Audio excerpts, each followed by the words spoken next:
Assalamu alaikum everyone. Today I will show you how to cook sweet rice. First একটি কড়াইতে 1 table চামচ ঘি দিয়ে দিব। মধ্যে দিয়ে দিব বাদাম কিশমিশ, ভালো করে ভেজে নিব। ভাজা হয়ে গেলে উঠিয়ে নিব।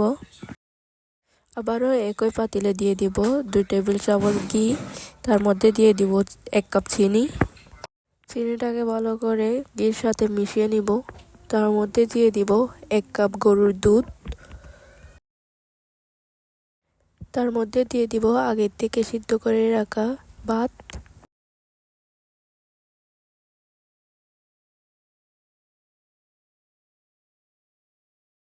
ভাতের মধ্যে দিয়ে দিব ভেজে রাখা কিশমিশ আর বাদাম।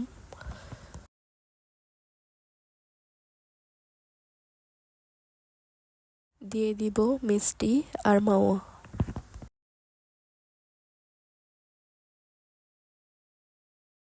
একটু কালারফুল করার জন্য দিয়ে দিব 3 রকমের ফুড কালার। আপনারা চাইলে আপনাদের ইচ্ছা মতো ফুড কালার দিতে পারবেন। চুলার আঁচ কমিয়ে 5 মিনিটের জন্য ঢেকে দিয়ে রাখবো। 5 মিনিট পর ঢাকাটা উঠিয়ে ভালো করে মিক্স করে নিব। হয়ে গেল আমাদের সুইট রাইস অথবা জর্দা ভাত। ভিডিওটা দেখার জন্য ধন্যবাদ। ভিডিওটা যদি পছন্দ হয় ফলো দিবেন এবং লাইক করবেন।